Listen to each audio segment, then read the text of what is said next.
Hello! Welcome back to my channel home made healthy delights. ఈరోజు నేను చూపించేది సమ్మర్‌కి బెస్ట్ రెసిపీ అండి. సగ్గుబియ్యం పాయసము. మళ్ళీ దాన్ని కుల్ఫీ ఎలా చేస్తానో చూపిస్తున్నాను. అయితే ఫస్ట్ సగ్గుబియ్యము, ఇంకా దానికి కావాల్సినంత బెల్లము. ఈ రెండిటిని నానబెట్టుకుంటాను.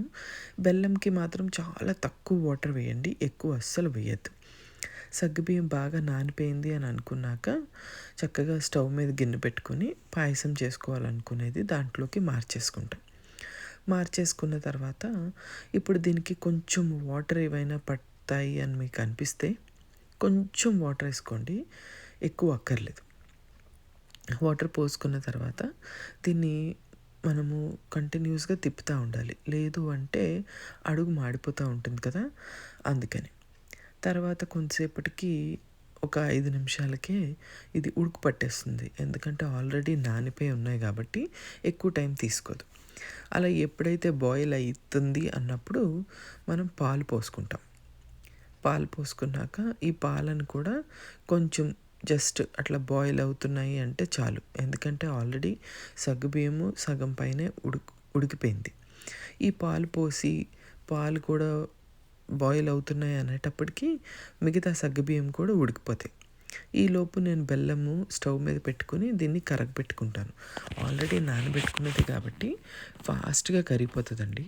ఎప్పుడైతే బెల్లం అంతా కరిగిపోయింది అని మీకు అనిపిస్తుందో అప్పుడు ఒక హాఫ్ స్పూను యాలకుల పొడి వేసుకొని దీన్ని కంటిన్యూస్గా తిప్పేస్తాం. ఏదైనా చిన్న చిన్న బెల్లం ముక్కలు ఏమన్నా ఉన్నాయేమో ఒక్కసారి చూసుకొని తర్వాత స్టవ్ కట్టేస్తాం. ఇంకక్కర్లేదు, ఆ వేడికే సరిపోతుందనమాట. ఈలోపు పాలు కూడా బాయిల్ అవుతూ ఉంటాయి కదా. బాయిల్ అవుతున్నప్పుడు మళ్ళీ మీరు ఒకసారి చెక్ చేసుకోండి, సగ్గుబియ్యం కంప్లీట్గా ఉడికిందా లేదా అని. కంప్లీట్గా ఉడికిపోయింది అని మనకు అనిపిస్తుంది కదా, అప్పుడు ఆల్రెడీ బెల్లం కరగబెట్టుకున్నాం కదా, ఇలా ఫిల్టర్ చేసుకోండి. ఏదైనా తుక్కున్న బెల్లంలో ఇలా మనం యాలక్కాయ పొడి వేసినప్పుడు కొంచెం తొక్కల్లా వస్తూ ఉంటాయి కదా, అవి అక్కర్లేదు కదా. వాటిల్ని ఫిల్టర్ చేయడానికి చక్కగా ఫిల్టర్ చేసుకోండి. ఫిల్టర్ చేసుకున్నాక ఒక 2 నిమిషాలు తిప్పేసుకొని ఈ సగ్గుబియ్యం పాయసంని స్విచ్ ఆఫ్ చేసేయండి. ఇప్పుడు చక్కగా మనకి సగ్గుబియ్యం పాయసము చక్కగా గోరువెచ్చగా ఉన్నప్పుడు ఇది తాగితే చాలా బాగుంటుంది.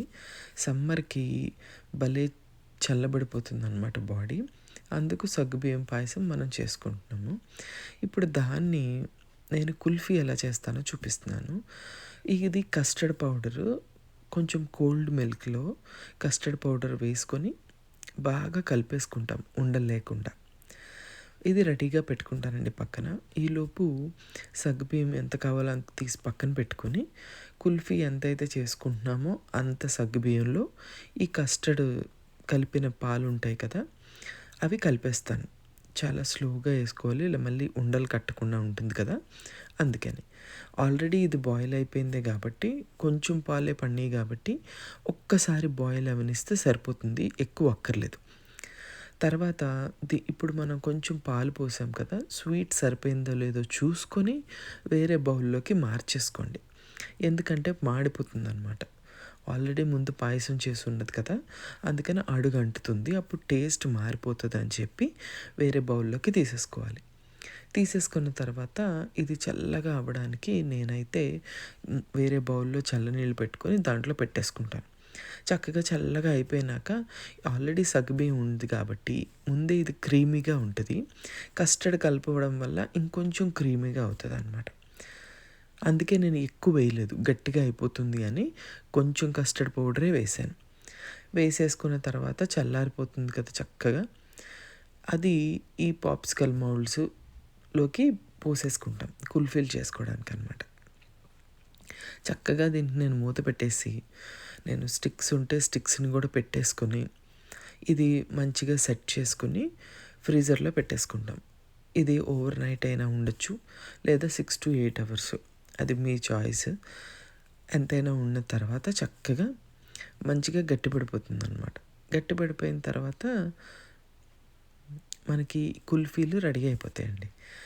టేస్ట్ చాలా బాగుంటుందండి, మీకు ఎక్కడ డౌట్ అక్కర్లేదు. చాలా అంటే చాలా బాగుంటుంది. సగ్గుబియ్యము ఎండాకాలంలో బాగా చలవ చేస్తుందంటారు. ఎప్పుడైనా బాగా ఎండగా ఉంది అన్నప్పుడు ఇలా కుల్ఫీలు ఎప్పుడైనా తింటూ ఉంటాం కదా బయట, అలా కాకుండా ఇంట్లోనే ఇలాగ చేసుకొని తినండి. టేస్ట్ చాలా బాగుంటుంది. మీరు కూడా ఒకసారి ట్రై చేసి నాకు కమెంట్ సెక్షన్లో చెప్పండి. ఈ కుల్ఫీలు తయారైపోయిన తర్వాత ఇట్లా జిప్లాక్లో కూడా పెట్టుకొని మనం ఫ్రీజర్లో స్టోర్ చేసుకోవచ్చు. నెక్స్ట్ ఇంకేమన్నా బ్యాచెస్ ఉంటే కంటిన్యూ చేసుకోవడానికి అనమాట. Thank you so much for watching.